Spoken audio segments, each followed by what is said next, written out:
Hello viewers. आज हम carboxylic acid के बारे में देखेंगे।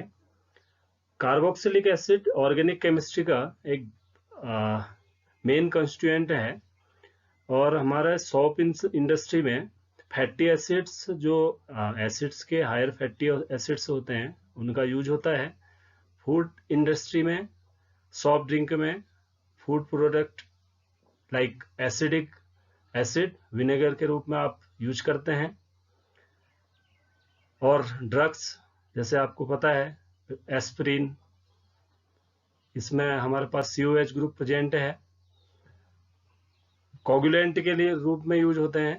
तो एसिड्स का काफी, और जो हमारे पास एसिड हैं उनके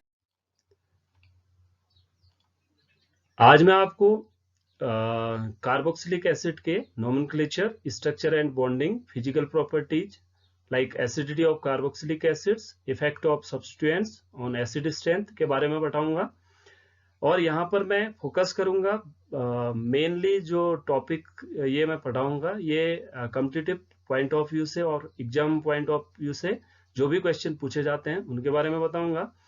आपको कोई भी यहाँ से कोई डाउट है, जो भी मैं बता रहा हूँ उन टॉपिक से रिलेटेड कोई भी कॉन्सेप्ट आपको समझ में नहीं आता है तो आप कमेंट बॉक्स में मुझे कमेंट कीजिएगा, मैं उनको क्लियर करने की कोशिश करूंगा। आइए सबसे पहले हम नोमेनक्लेचर ऑफ कार्बोक्सिलिक एसिड को कवर करते हैं। आइए देखते हैं। COH group containing compounds are known as carboxylic acids. Carboxylic acids can classified as mono, di, tri and polycarboxylic acid depending upon the number of COH group present on them. According to IUPAC naming system, the suffix E of parent hydrocarbon replaced by oic acid. सबसे पहले हम example लेते हैं methanoic acid का।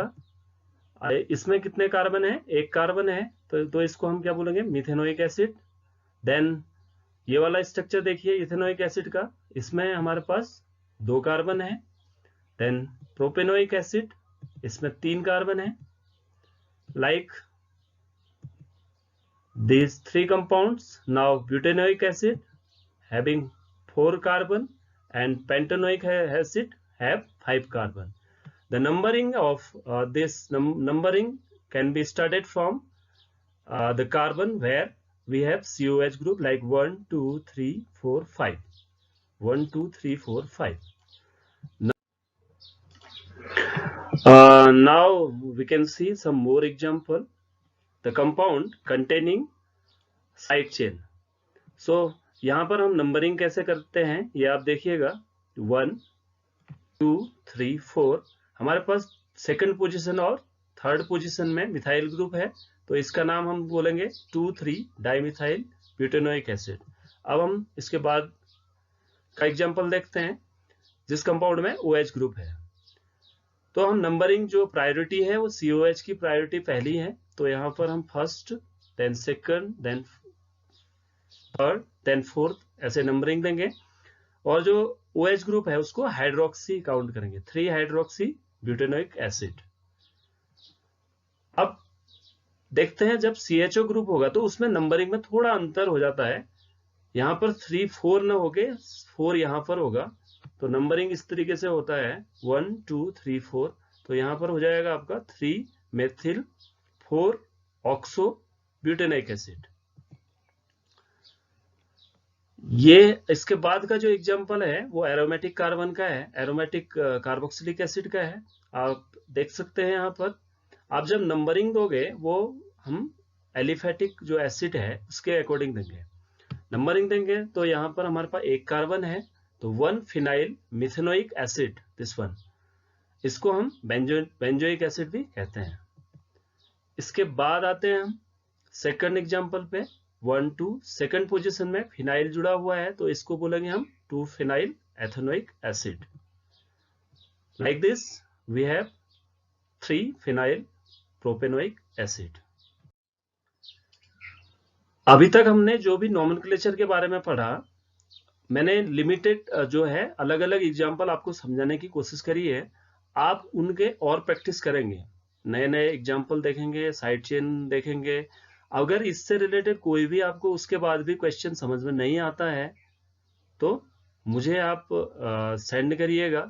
कोई भी competitive exam से related आप क्वेश्चन उठा के लाइए, प्रैक्टिस करिए और मुझे भेजिए, मैं आपको आंसर उसका दूंगा। अब हम देखते हैं स्ट्रक्चर एंड बॉन्डिंग। जैसा कि हमें पता है जो कार्बोक्सिलिक एसिड का कार्बन एटम है वो हाईएस्ट ऑक्सीडेशन स्टेट में है, तो इसके बाद जो फर्दर ऑक्सीडेशन है कार्बोक्सिलिक एसिड का वो होता नहीं है। केवल हम अगर इसको और ज्यादा हीट करेंगे तो CO2 निकल जाएगा, लेकिन जो ऑक्सीडेशन जैसे हम अल्कोहल से एल्डिहाइड देन एसिड बनाते हैं तो ये मैक्सिमम ऑक्सीडेशन इसका यहाँ पर हो चुका है। अब स्ट्रक्चर देखते हैं। मैंने यहाँ पर मॉडल कंपाउंड के रूप में इथेनोइक एसिड लिया है। इथेनोइक एसिड का स्ट्रक्चर हम देखें, ये मैंने 3D स्ट्रक्चर इसका ड्रॉ करने का कोशिश किया है। अगर हम देखेंगे 3D स्ट्रक्चर तो जो ये वाला कार्बन है ये इसका हाइब्रिडाइजेशन sp2 हाइब्रिडाइजेशन है, क्योंकि यहाँ पर 1 2 3 सिंगल बॉन्ड है। ये जो हाइब्रिडाइजेशन के कॉन्सेप्ट हैं ये मैं आपको फुल्ली बाद में आप करेक्टिविटी बनाइए रखेगा, मैं एक एक बेसिक टॉपिक समझाऊंगा। अभी मैं इसमें ज्यादा डिटेल में जा नहीं रहा हूँ, बाद में मैं हाइब्रिडाइजेशन का नया वीडियो बनाऊंगा तब आपको बताऊंगा। तो यहाँ पर sp2 हाइब्रिडाइजेशन है और इस कार्बन का हाइब्रिडाइजेशन देखो तो sp3 हाइब्रिडाइजेशन है। अब आपको पता है जब भी sp2 हाइब्रिडाइजेशन होता है तो प्लेनर स्ट्रक्चर होता है, ये आप देख पा रहे हैं, मैंने प्लेन से ड्रॉ किया है। देन इसका बॉन्ड एंगल जो होता है 120 डिग्री होता है। जो नेक्स्ट टॉपिक है वो है physical properties of carboxylic acid. अब जब हम physical properties of carboxylic acid देखेंगे तो हमारे दिमाग में आता है कि COH ग्रुप में कौन कौन से फंक्शनल ग्रुप है। एक कार्बोनिल फंक्शनल ग्रुप है, एक OH फंक्शनल ग्रुप है। तो यही जो ग्रुप है और एक एल्काइल चेन है, ये तीनों जो हमारे पास स्ट्रक्चर है वो डिफाइन करेंगे फिजिकल प्रॉपर्टी को। आइए देखते हैं कि क्यों जो एसिड होता है वो वाटर में सोल्यूबल होता है। इसके लिए मैंने इथेनोइक एसिड ड्रॉ किया, देन दूसरा इथेनोइक एसिड ड्रॉ किया। तो इनमें देखते हैं तो कॉन्सेप्ट है यहीं पर आपके आंसर छुपे हुए हैं, आपको यहीं से देखना है, यही आपको ऑर्गेनिक केमिस्ट्री में सीखना है। ये वाले हाइड्रोजन पे डेल पॉजिटिव चार्ज, इस ऑक्सीजन पे डेल नेगेटिव, यहाँ पर डेल नेगेटिव, ऐसे ही यहाँ पर del positive then del negative, यहाँ पर डेल नेगेटिव। तो होगा क्या, जब भी नेगेटिव और पॉजिटिव आपस में जुड़े होते हैं तो इंटरेक्ट करते हैं, तो हमारे पास इंटरेक्शन ये हो जाएगा। तो इस इंटरेक्शन को हम बोलते हैं हाइड्रोजन बॉन्डिंग। तो ये जो हमारे पास हाइड्रोजन बॉन्डिंग होगा ये इसके फिजिकल प्रॉपर्टी को डिफाइन करेगा। लाइक सॉल्युबिलिटी देखेंगे तो एसिड्स जो है वाटर या पोलर सॉल्वेंट में डिजोल्व हो जाएंगे because of hydrogen bonding. And अगर हम इनका क्या बोलते हैं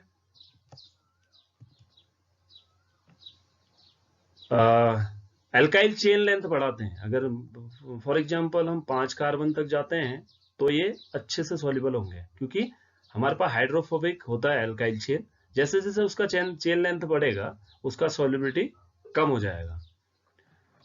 तो यहाँ पर हमने एग्जाम्पल कुछ ड्रॉ यहाँ पर इनका जो टेबल में दिखाया है।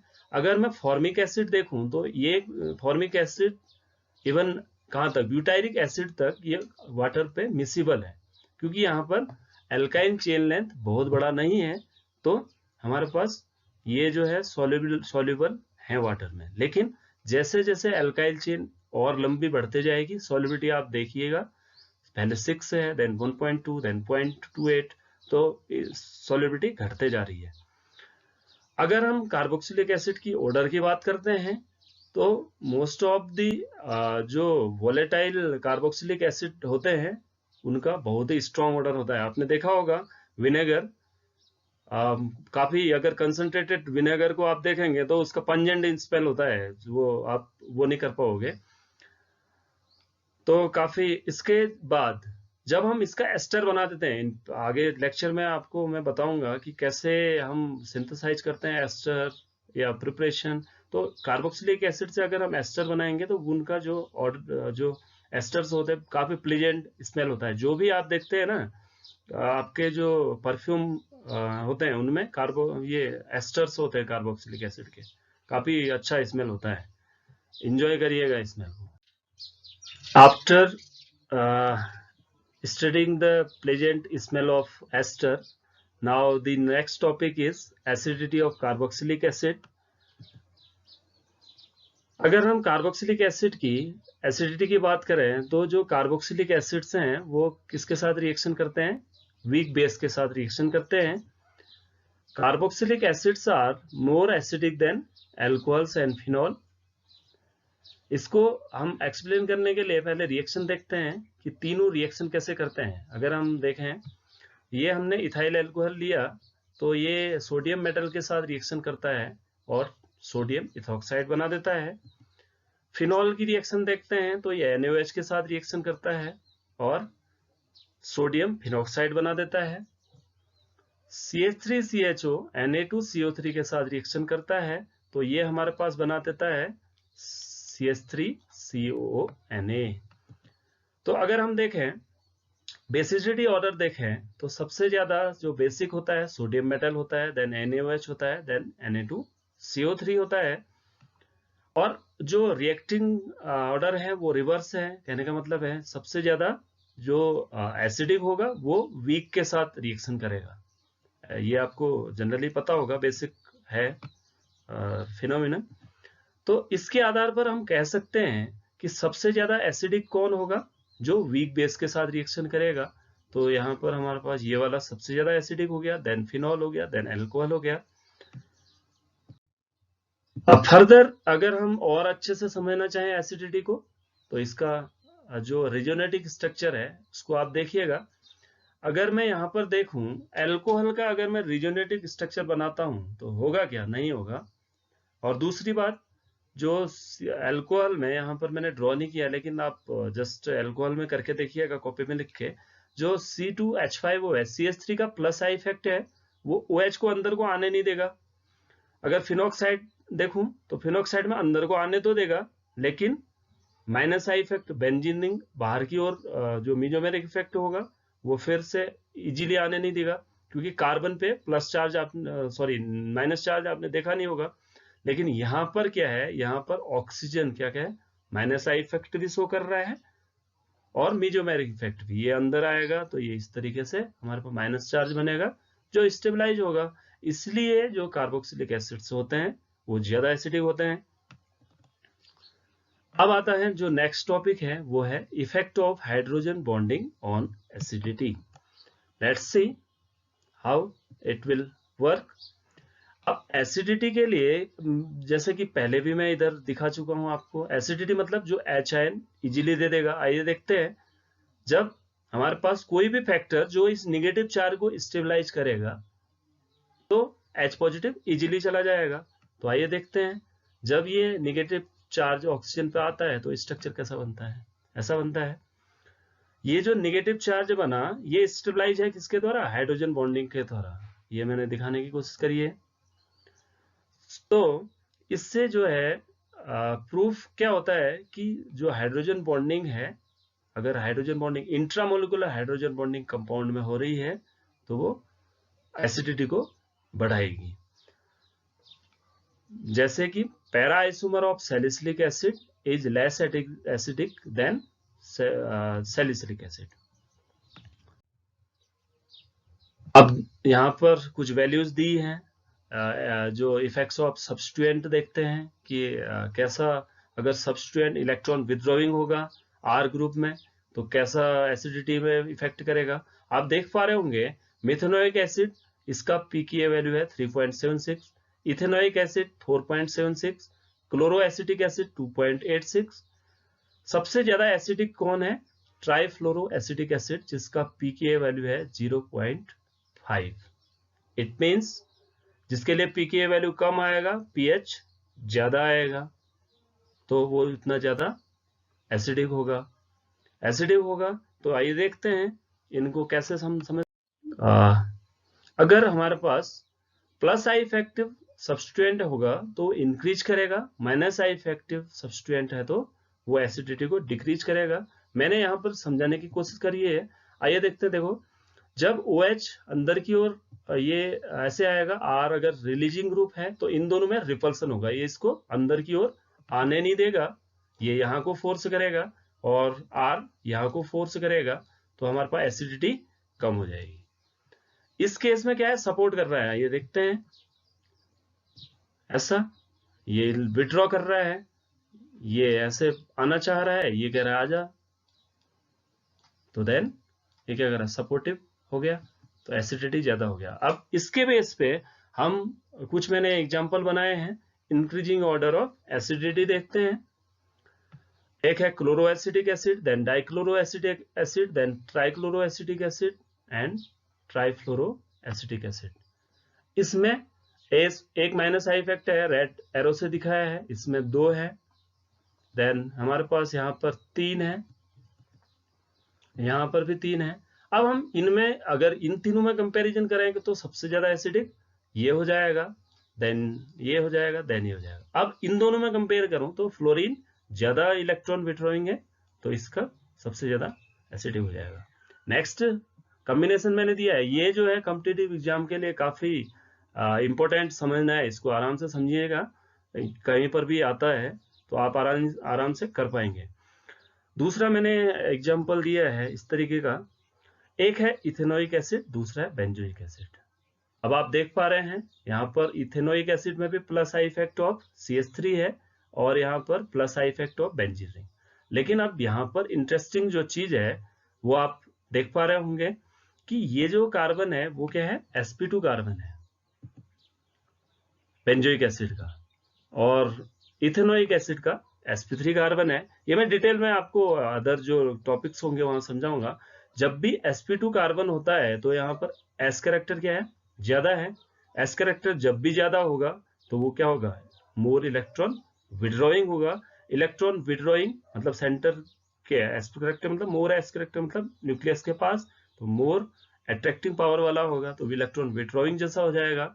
तो इसलिए benzoic acid is more acidic then ethanoic acid. आज मैंने आपको जो बेसिक कार्बोक्सिलिक एसिड के बारे में बताने की कोशिश करी है। नेक्स्ट जो मैं वीडियो आपको शेयर करूंगा उसमें मैं प्रिपरेशन ऑफ कार्बोक्सिलिक एसिड के बारे में बताऊंगा, एक एक करके मैं मैकेनिज्म बताऊंगा, जो भी मैक्सिमम हमारे पास बेसिक से लेके मैक्सिमम जितना हो सकता है मैं कोशिश करूंगा। आप आराम से वीडियो वॉच करिए, और इससे रिलेटेड कोई भी कंटेंट आपको समझ में नहीं आया मुझे कमेंट करिएगा। Thank you.